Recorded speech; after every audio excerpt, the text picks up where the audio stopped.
Anda menyaksikan Breaking News Kompas TV langsung dari DPP PDIP pasca ditetapkannya Sekjen PDIP Hasto Kristianto sebagai tersangka oleh KPK. Statusnya akan ditanggapi oleh perwakilan dari PDI Perjuangan. Kita akan dengarkan bersama nampaknya sudah siap dirilis pernyataannya. Om Swastiastu, Namo Buddhaya, Salam Kebajikan, Rahayu, Merdeka! Baik rekan-rekan sekalian, saya didampingi oleh teman-teman dari DPP, kemudian Badan Hukum PDI Perjuangan, malam ini menyampaikan beberapa hal terkait dengan penetapan Sekjen PDI Perjuangan sebagai tersangka oleh PDI Perjuangan, oleh KPK. Ini masalahnya kita lagi sibuk Natalan, ini kita dikasih hadiah Natal dengan Sekjen masuk ditetapkan jadi tersangka, jadi sorry. Nah, sebenarnya peristiwa ini mengkonfirmasi apa yang disampaikan oleh Ibu Ketua Umum pada tanggal 12 Desember bahwa partai akan di-out pada rencana Kongres nanti. Jadi ini sebenarnya penegasan. Jadi penetapan Sekjen sebagai tersangka hari ini semakin mengukuhkan keyakinan kami orang partai bahwa oh ya ini bagian dari membenarkan apa yang disampaikan oleh Ibu Ketua Umum. Namun demikian, karena ini ada kaitan dengan soal hukum dan ada beberapa poin cukup panjang, nanti diuraikan oleh Saudara Roni Talapesi. Silakan, Bung Roni. Ya, selamat malam rekan-rekan media yang terhormat, kawan-kawan DPP PDI Perjuangan. Merdeka! Merdeka! Kami akan menyampaikan sikap dari DPP PDI Perjuangan terkait dengan situasi saat ini. Rilis media DPP PDI Perjuangan 24 Desember 2024. Politisasi hukum dan peminadaan yang dipaksakan terhadap Sekjen DPP PDI Perjuangan. 1. Status tersangka ini hanya membuktikan informasi yang beredar lama bahwa Sekjen DPP PDI Perjuangan akan segera dijadikan tersangka. Hal ini juga sudah pernah disampaikan Sekjen DPP PDI Perjuangan dalam podcast Akbar Faisal beberapa waktu yang lalu. Kedua, kalau kita cermati lagi, pemanggilan Sekjen DPP PDI Perjuangan ini dimulai ketika beliau bersuara kritis terkait kontroversi di Mahkamah Konstitusi tahun 2023 akhir. Kemudian sempat terhenti, lalu muncul lagi saat selesai pemilu, hilang lagi. Kami menduga memang kasus ini lebih terlihat seperti teror terhadap Sekjen DPP PDI Perjuangan. Dan keseluruhan proses ini sangat kental aroma politisasi hukum dan kriminalisasi. Beberapa indikasi yang dapat dilihat antara lain, pertama, adanya upaya pembentukan opini publik yang terus-menerus mengangkat isu Harun Masiku, baik melalui aksi-aksi demo di KPK maupun narasi sistematis di media sosial yang patut dicurigai dimobilisasi oleh pihak-pihak tertentu yang berkepentingan. Kedua, adanya upaya pembunuhan karakter terhadap Sekjen DPP PDI Perjuangan melalui framing dan narasi yang menyerang pribadi. Ketiga, pembocoran surat pemberitahuan dimulainya penyidikan atau SPDP yang bersifat rahasia kepada media massa publik sebelum surat tersebut diterima yang bersangkutan. Kami menduga ini adalah upaya cipta kondisi untuk mendapatkan simpati publik. Semua dapat dilihat dan dinilai oleh publik. Ketiga, kasus suap Harun Masiku telah bersifat ingkrah atau disebut berkekuatan hukum tetap, dan para terdakwa bahkan sudah menyelesaikan masa hukuman. Seluruh proses persidangan mulai dari pengadilan tipikor hingga kasasi tidak ada satupun bukti yang mengkaitkan Sekjen DPP PD Perjuangan dengan kasus suap Wahyu Setiawan. Keempat, kami menduga adanya upaya pemidanaan yang dipaksakan, kriminalisasi, mengingat KPK tidak menyebutkan adanya bukti-bukti baru dari pemeriksaan lanjutan yang dilakukan sepanjang 2024. 5. Dugaan kami pengenaan pasal obstruction of justice hanya formalitas teknik hukum saja.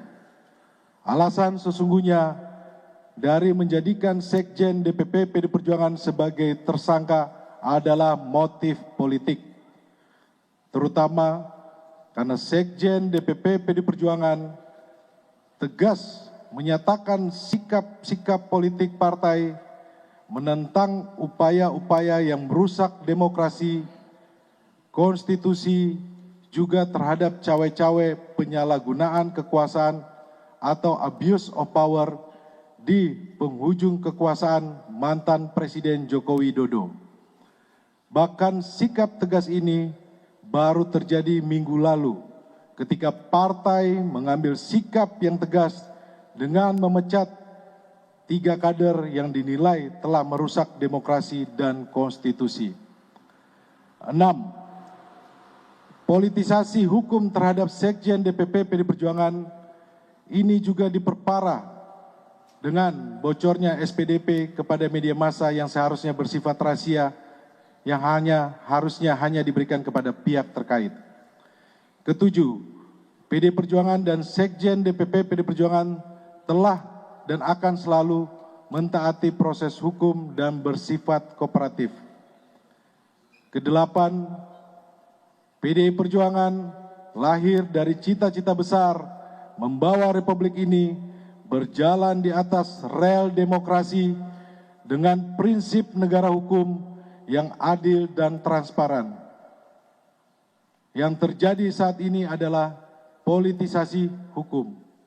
Kesembilan, penetapan Sekjen DPP PD Perjuangan ini mengkonfirmasi keterangan Ketua Umum PDI Perjuangan Ibu Megawati Soekarno Putri pada tanggal 12 Desember 2024 bahwa PD Perjuangan akan diaut-aut atau diacak-acak menjelang Kongres ke-6 PDI Perjuangan. Terima kasih. Terima kasih Bung Roni. Rekan-rekan wartawan, terima kasih banyak. Ini akan berkembang terus, nanti kita akan konfirmasi setiap perkembangan. Selamat malam dan selamat merayakan Natal 2024 dan Tahun Baru 2025. Merdeka! Terima kasih.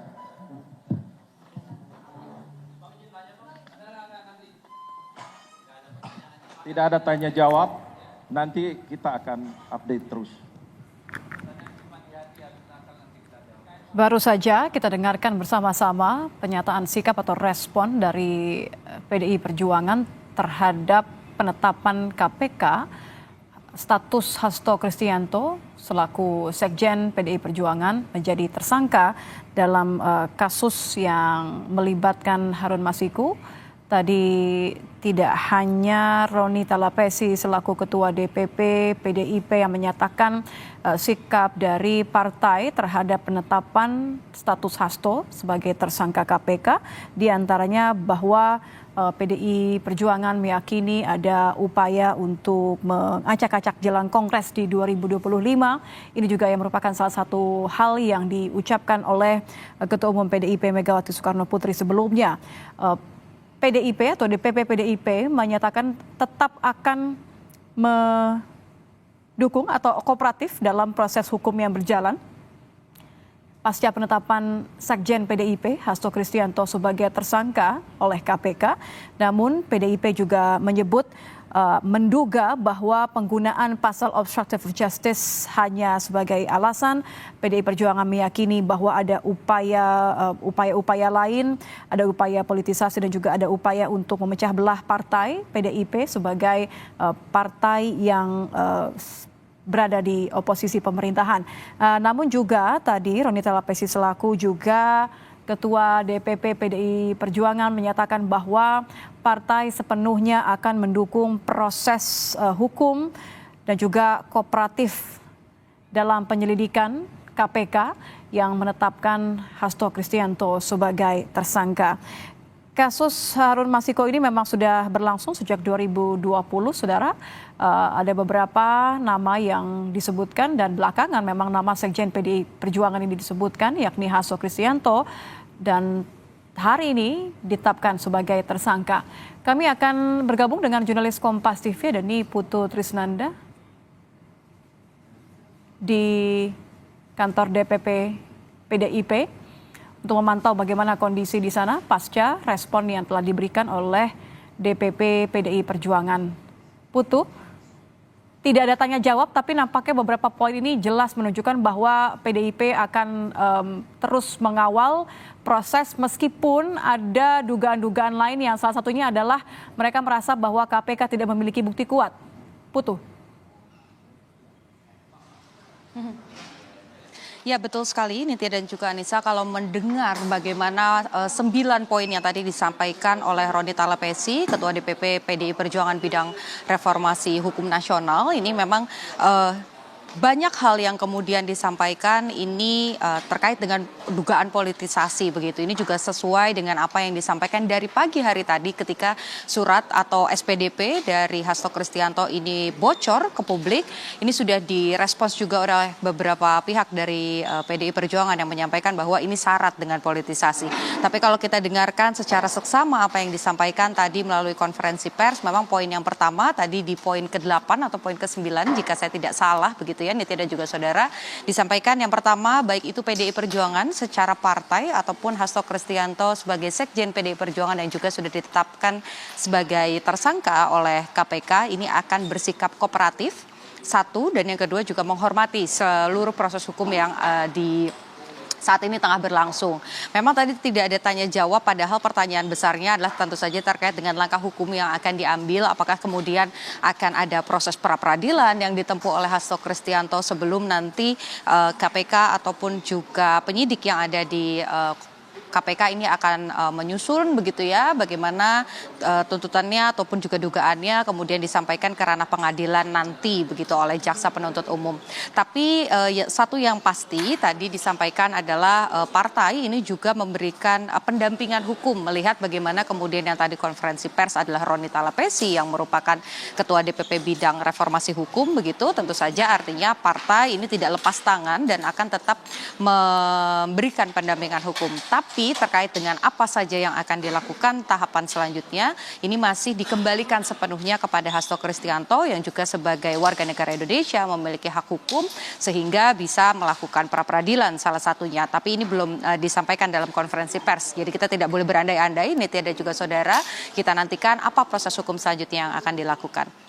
Kemudian juga tadi beberapa poin yang disampaikan dan ditekankan, memang kalau kita lihat perjalanannya ini PDI Perjuangan secara partai, kemudian juga Hasto Kristianto khususnya secara pribadi begitu ya, sebagai sekjen partai ini cukup keras dan beberapa kali juga sudah disampaikan ada dugaan bahwa akan dikriminalisasi dan ditersangkakan. Dan ini juga sesuai dengan apa yang disampaikan dalam konferensi pers tadi bahwa ada dugaan. Kembali lagi ini harus dibuktikan tentu saja secara hukum karena ini merupakan proses hukum, tapi ada dugaan bahwa dengan tidak adanya bukti baru selama periode 2024, kemudian dari bukti-bukti yang disampaikan baik itu dari mulai tersangka dan juga terpidana yang sudah ditetapkan sebelumnya, yang sudah menyelesaikan masa tahanannya, kemudian juga proses hukumnya juga sudah selesai. Dari mulai penyidikan sampai dengan ke pengadilan ini tidak ada bukti yang menuju atau mengerucut ke Hasto Kristianto, di mana kalau kita lihat klaim dari KPK begitu ya, yang tadi dibacakan pada saat konferensi pers adalah satu, ada dugaan perintangan penyidikan, di mana Hasto Kristianto ini diduga meminta Harun Masiku untuk menenggelamkan handphone, kemudian juga meminta untuk melarikan diri, ada juga upaya kemudian mengatur saksi-saksi ataupun juga para tersangka yang nama-namanya muncul begitu untuk tidak memberikan kesaksian kepada penyidik pada saat itu, yaitu KPK, terkait dengan keterlibatan dari Hasto Kristianto. Ada juga dugaan terkait Hasto ini secara bersama-sama dengan Harun Masiku ini menyuap mantan komisioner KPU Wahyu Setiawan. Tapi kalau berdasarkan pernyataan yang tadi disampaikan di konferensi pers, dari perjalanan proses hukum yang berlangsung begitu ya, khususnya dari Wahyu Setiawan sendiri, sampai dengan saat ini tidak ada bukti yang mengerucut ke ke Hasto Kristianto, sehingga ini tentu saja kalau nanti tahapan pra peradilan akan diambil oleh Hasto Kristianto, tentu ini akan menjadi dasar-dasar hukum yang kemudian akan disampaikan kepada hakim nanti yang bertugas, apa saja unsur-unsur dari pra peradilan yang dianggap oleh Hasto ini tidak sesuai dengan proses hukum dan masuk dalam klaim tadi terkait dengan kriminalisasi. Ada juga sisi-sisi lain yang disampaikan dalam 9 poin tersebut, ada politisasi, ada upaya mengawut-awut kalau bahasa yang tadi disampaikan oleh Komarudin Watubun begitu ya, yang dikutip juga dari pernyataan secara resmi Ketua Umum PDI Perjuangan Megawati Soekarno Putri terkait dengan partai ini, karena nanti Kongres akan diselenggarakan pada tahun 2025, kemudian juga posisi sekjen dan lain sebagainya, sehingga ada upaya yang katanya ini merupakan politisasi untuk mengobrak-abrik partai, apalagi baru saja pada pekan lalu ini juga PDI Perjuangan memberikan sikap pada akhirnya partai ini memecat 3 kader, yaitu Jokowi, kemudian ada Gibran Rakabuming Raka dan ada Bobi Nasution. Apakah kemudian klaim yang benar sesuai dengan bukti-bukti hukum ini sesuai antara KPK dan PDI Perjuangan dan Hasto? Kita harus menantikan bagaimana jalannya proses peradilan, Nitya dan juga saudara, karena semua klaim yang disampaikan baik itu oleh KPK ataupun juga PDI Perjuangan harus berdasarkan bukti, karena ini merupakan proses hukum. Tapi terlepas dari tadi apapun klaim yang diajukan oleh DPP PDIP, tentu kan ini seperti Anda katakan tadi bahwa proses hukum terus berjalan. Yang belum disampaikan tadi oleh DPP adalah sebenarnya ada di mana keberadaan Sekjen PDIP Hasto Kristianto. Apakah Anda sudah mendapatkan informasinya, dan apakah setelah ditetapkan menjadi tersangka, apakah DPP dan Hasto akan kooperatif jika dipanggil, jika harus melakukan pemeriksaan lagi, jika ditahan, apakah akan kooperatif? Ya tentu akan kooperatif kalau mengutip bagaimana pernyataan pada saat konferensi pers tadi ya. Tadi disampaikan secara tegas oleh Ketua DPP Bidang Reformasi Hukum Nasional Roni Talapesi bahwa baik itu Sekjen PDI Perjuangan Hasto Kristianto secara pribadi dan juga partai PDI Perjuangan sendiri ini akan bersikap kooperatif dan menghormati seluruh proses hukum yang sedang berlangsung. Artinya jika memang dipanggil akan hadir, jika memang harus memberikan keterangan juga akan memberikan keterangan. Tapi kalau pertanyaannya posisinya di mana, ini mengutip tadi juga kita memantau begitu ya kantor DPP ini dari pagi hari sampai dengan malam hari ini.